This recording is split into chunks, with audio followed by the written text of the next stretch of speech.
Call the meeting of the December 14th meeting of the Canby Planning Commission to order. We will start with an invocation from Ms. Rocha.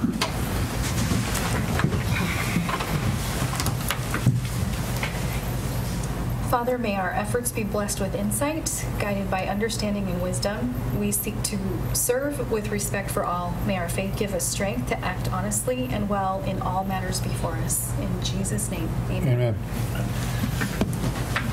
Pledge allegiance to the flag of the United States of America and to the republic for which it stands, one nation under God, indivisible, with liberty and justice for all.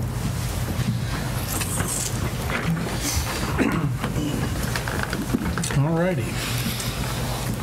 So we will have citizen input on non-agenda items.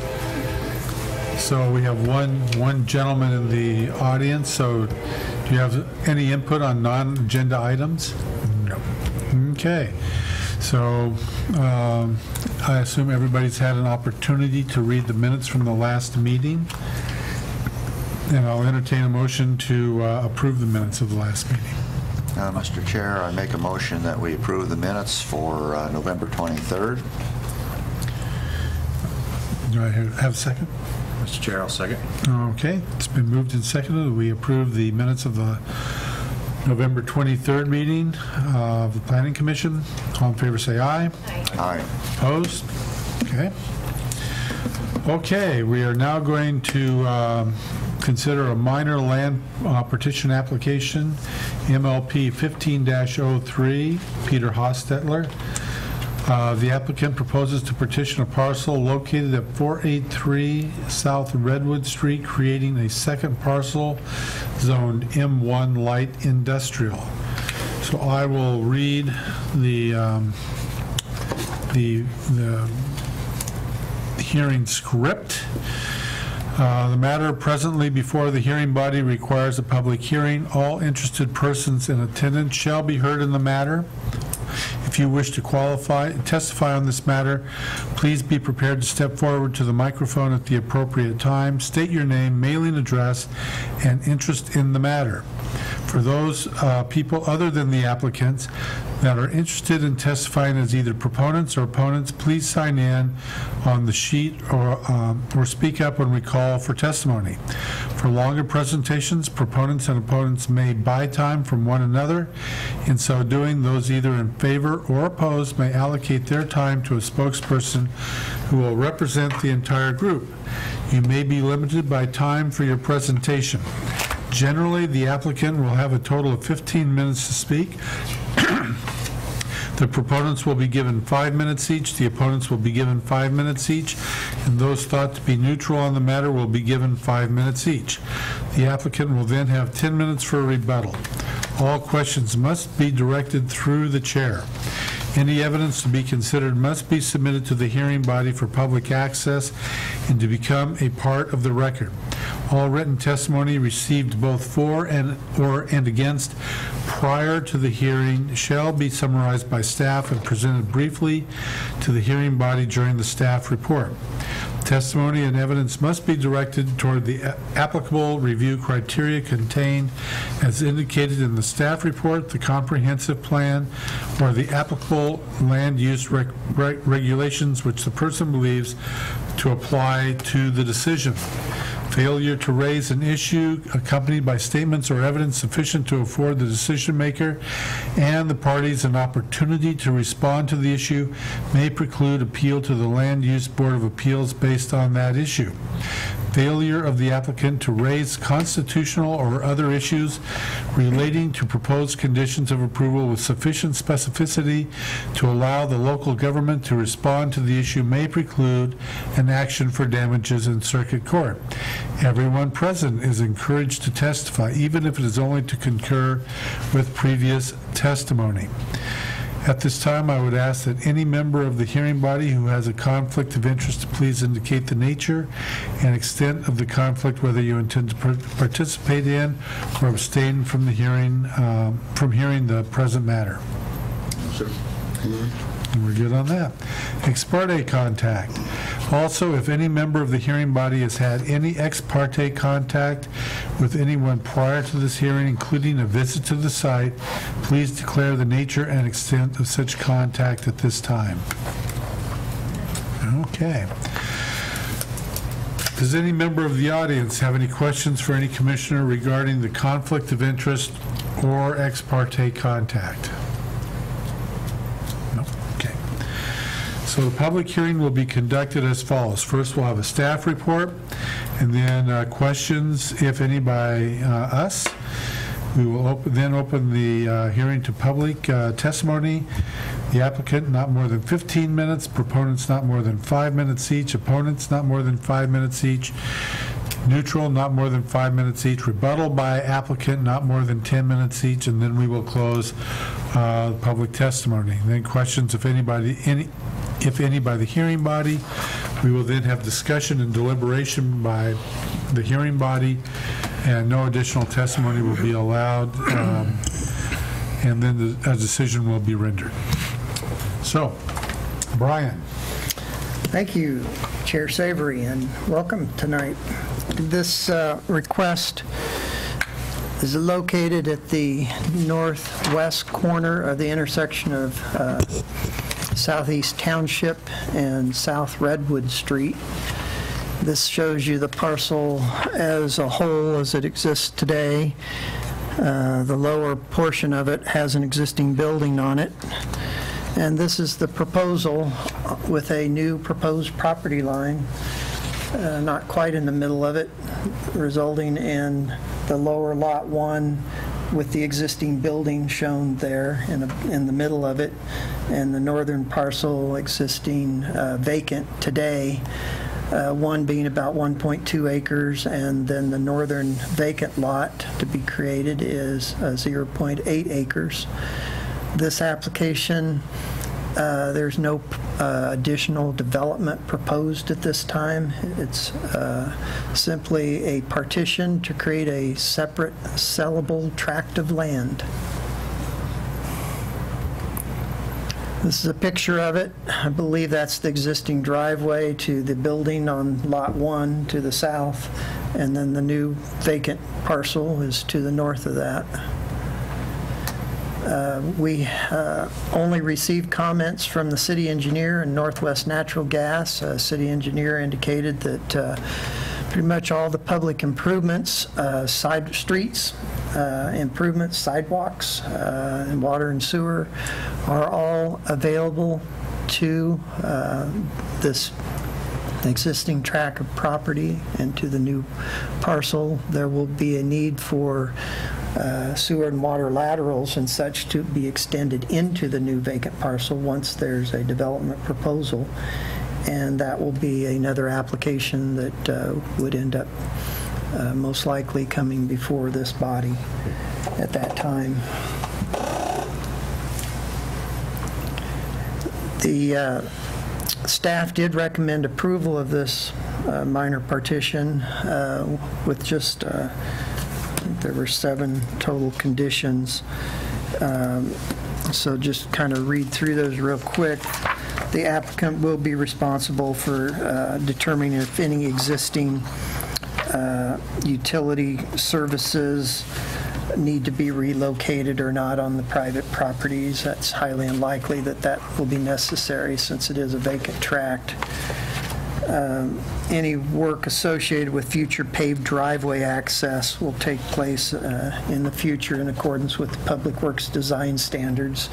And when we have a new development application in front of us, it'll be evaluated at that time.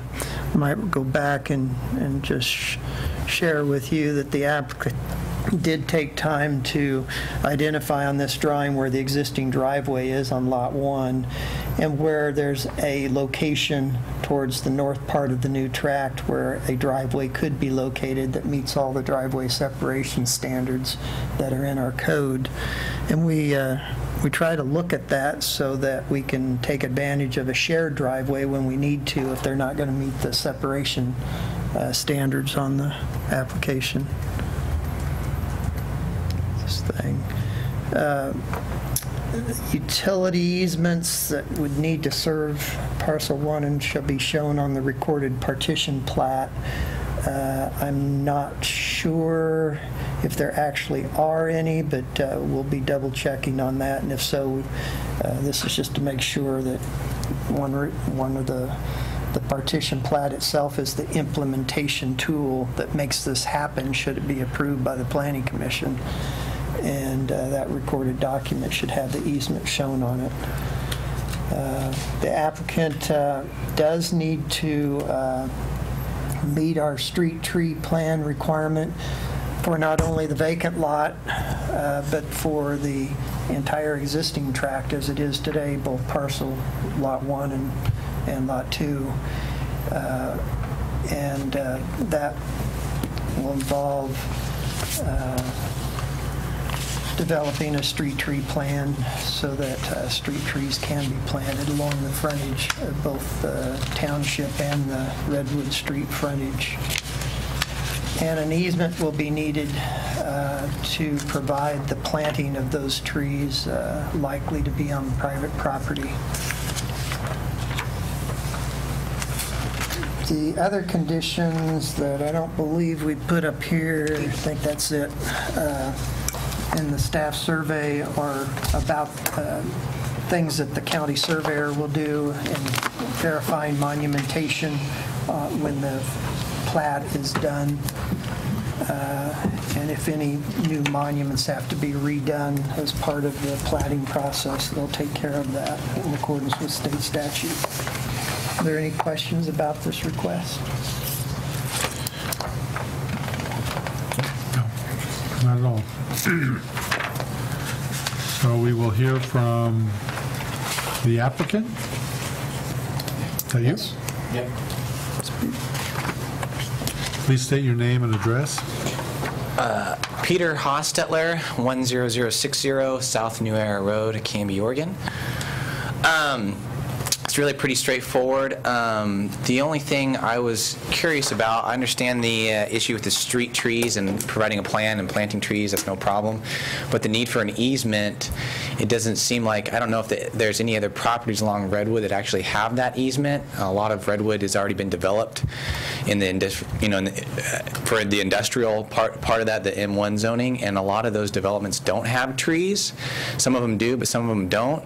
And it just seems like I have no problem providing a plan and saying I'm going to plant trees and planting the trees, but needing an actual easement seems a bit excessive. I don't know if it's in the code. I can see that it's not in the code that you need an easement. It just says that you need the trees in the code. So we're talking about the tree easement, not the utility easement. Correct. Okay. Brian?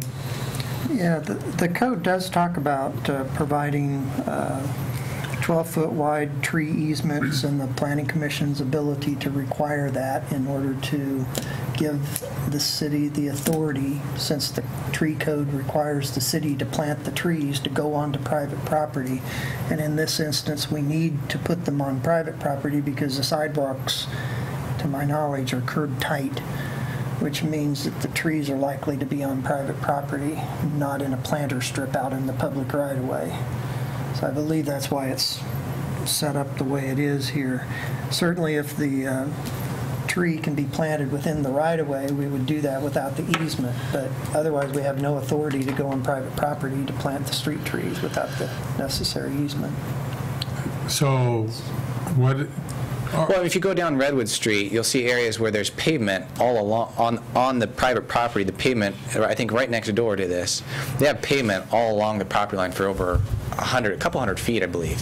So is the city going to go in and tear up asphalt to plant street trees if they were to have an easement? Because I don't think they have an easement on those lots right now. And I've developed other lots on Redwood, and the street tree easement never came up previously.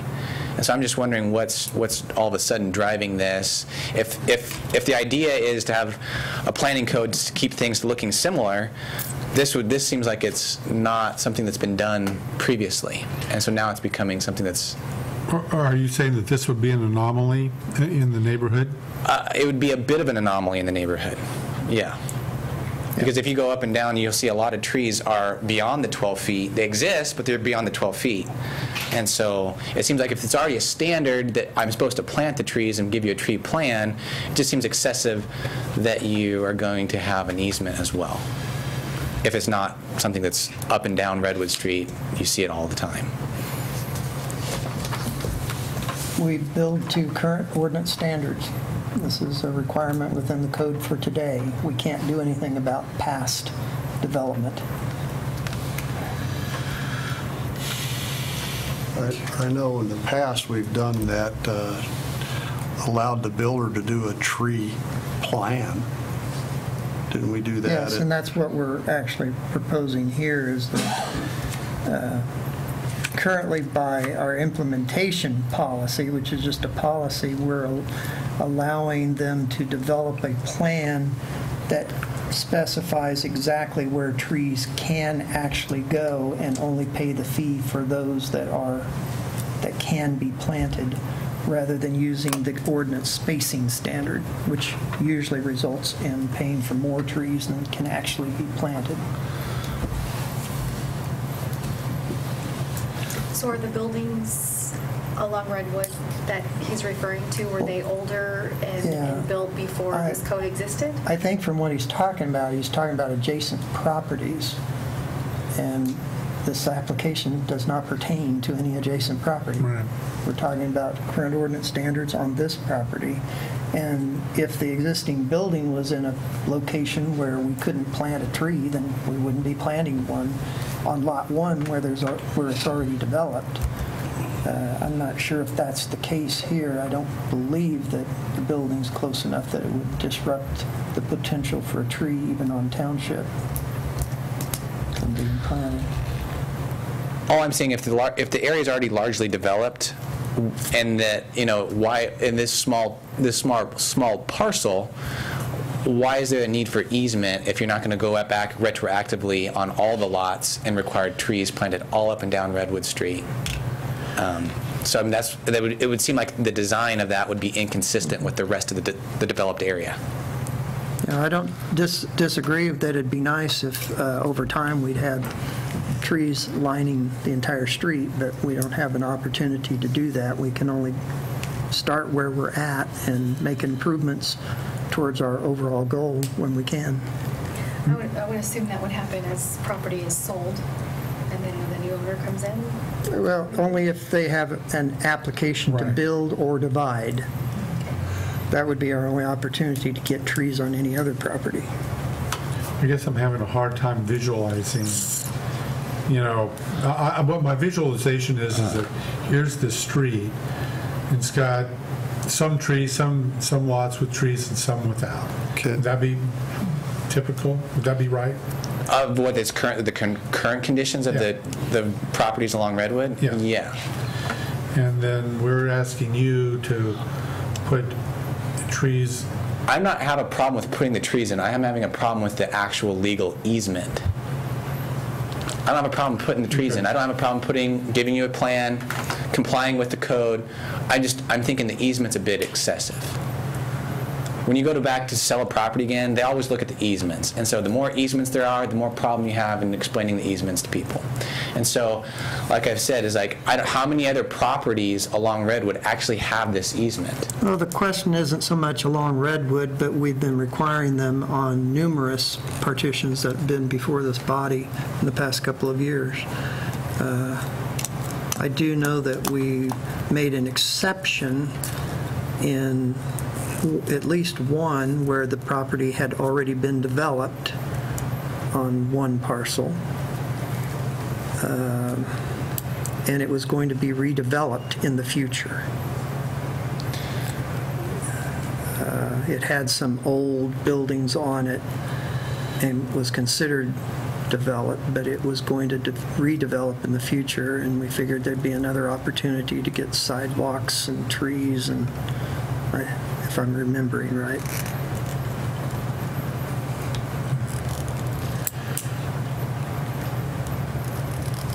Anything else?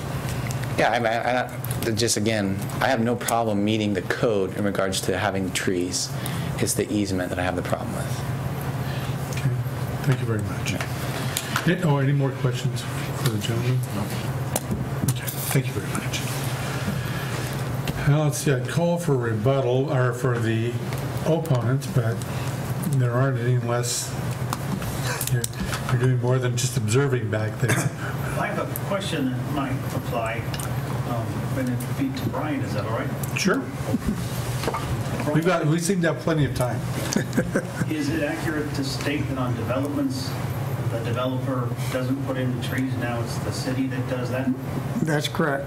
And the reason for that is that in past developments, the concern has been if the developer put them in and didn't maintain them properly and they died, then that leaves kind of a burden on the city. And so the reason the city does it is to kind of guarantee that that tree is going to live on. Is that accurate? Yeah, that's certainly part of it. I mean, there were a whole variety of reasons, and I can't remember them all, why we changed the ordinance.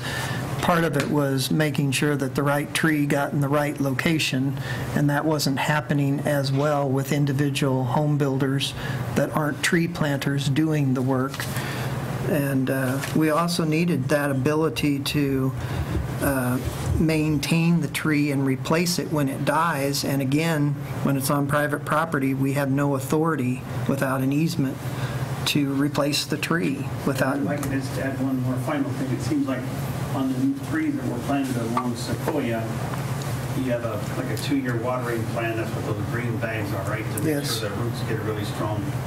So I would suspect that any easement on the property that you're talking about isn't to try to be invasive, it's just to try to ensure the health and life of the trees, is that correct?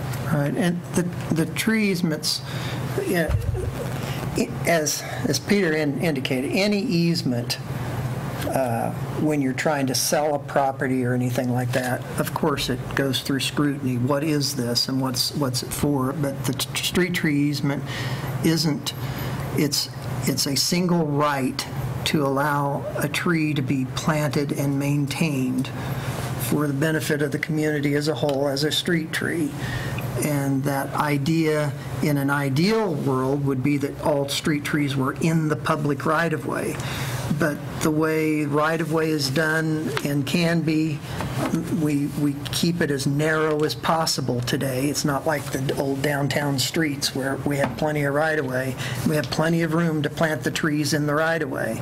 We don't always have that ability now, and so that's why the tree easement is there and the Planning Commission's ability to require that, so we can still obtain street trees when we have narrower right-of-way and we have sidewalks that are next to the right-of-way, and then the only place we can get the tree is usually ends up on private property. Would it be reasonable to have an expiration on this easement once the trees got going unless there was a health issue to the tree or tree needed to be replaced? We haven't ever explored that possibility of expiring easements. It's not a common thing, so I don't know how that would work. And trees can last 75 years, and once they die, we probably want to replace it. Sure. Thanks, that's all I have. I like the idea of trees lasting 75 years unless I plant them, unless, in which case 75 days would be optimistic. And so there are any more questions? Okay. No opponents, no proponents, or neutral. So we will move quickly along to, we will close the public hearing.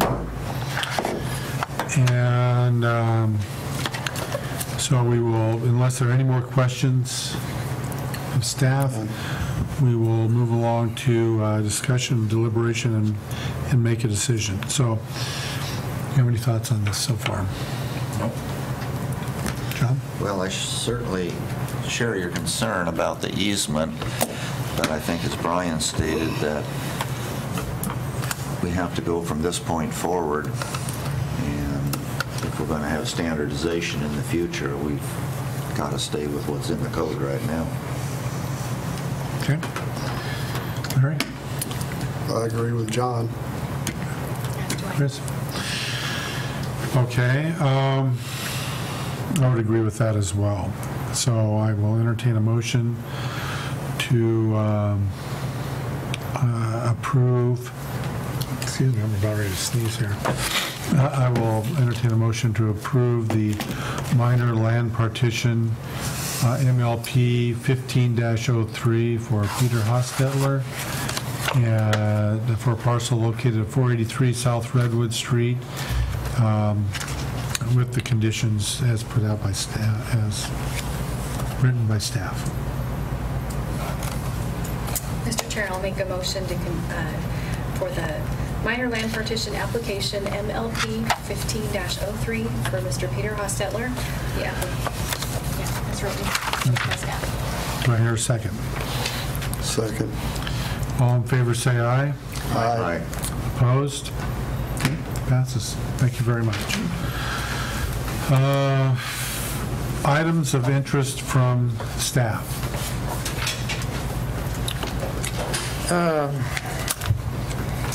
We actually had listed under new business, if you want to go back up to Oh, there. I'm sorry, yes. A item that has to do with discussion that we had at the last meeting as to whether we want a policy on leave of absence on the Planning Commission. And in particular, it actually came up because of former Chair Smith's position on the Planning Commission, and with our commission liaison and I talking with him, finding out that his duties currently still keep him for as much as I think he said 12 to 14 months before he would actually be able to come back on a regular basis to the Planning Commission. And whether that was reasonable or not, or whether we should adopt a leave of absence policy and determine if there's a time period that would be appropriate for people to have a leave of absence and still maintain their position on the board. And so I've proposed some language that I think it's in your packet, and along with that, I also took some language, if you're interested in putting some sort of limit on, which is very common in Planning Commission policies or bylaws, whichever you want to call them, of when there's more than 3 consecutive regularly missed meetings, that gives the opportunity to either report members' absence to the mayor and or some other process to whatever you would want to do to have the option to consider replacing a member under those circumstances. I operated for many years with such a provision and chose to actually leave that out when I created bylaws when I first came to Canby, that 3 consecutive meetings. I actually thought it was still in there because I was remembering the previous one, but apparently we don't have anything like that currently. I know the City Council, I believe, operates simply without this 3. I don't believe they have that either. They just, if they feel like there's an issue with council members not being in attendance, they just meet and decide. And you have that right to do that at any point, but usually it's nice to, if you have some sort of guideline that doesn't force you, but gives you the option to consider how to act when one of your members is not really attending. So that's another thing that you can consider as well. And I just put some wording down for word for thought. It's a lot of different ways. Brian, I appreciate that. I was reading through that, and in fact there's been some communication with Commissioner Smith regarding this, and I've given it a lot of thought since the last meeting. My feeling is that we haven't, except in one instance, run into a situation where we haven't had a quorum, which would be my main concern. So that it was at the last meeting, I thought it would be a bigger issue than I think it is today. And so, frankly, I would be in favor of just leaving it as is. The way the situation gives us a lot of flexibility. And like Brian says, we can meet at any time to remove a commissioner for lack of participation or whatever. Okay. And that's up to us as a governing body. And I like to personally, I like to have that type of flexibility to be able to do that as needed, rather than having it prescribed for us. That's just my opinion. Any other thoughts on that? It seems like, if I'm reading this right, we have the flexibility to do it as long as we're communicating with you. Right. Correct? Right. So we have that.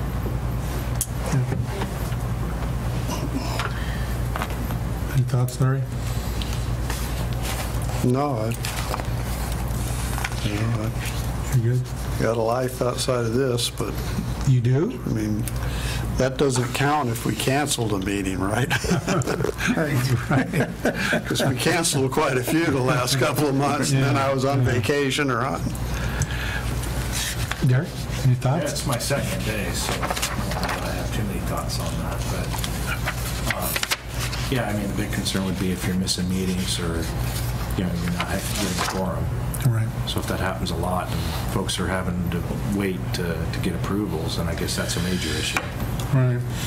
But if we're not having issues like that, then it sounds like what's in place works. In the 3 years that I've been here, that the lack of a quorum has occurred once. So, John, any I thoughts? like your idea, but I think we should so state that in writing that we're taking the low road approach to this, leaving the option open to this body Okay. to take action as we feel necessary. Okay. Right. Well, I was going to say, can you have Laney do this, but she's Well, incapacitated. Well, we're going to have minutes from the DVD that's being taken, Oh, okay. so All right. that will be recorded.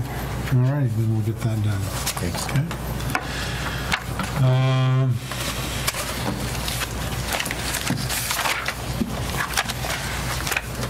Okay, now items of interest, Brian?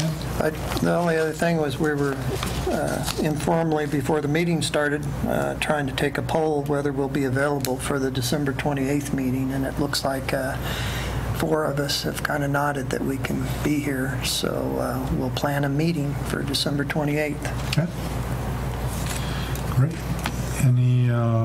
Any issues that the other commissioners would like to bring up? No. Then I will entertain a motion to adjourn.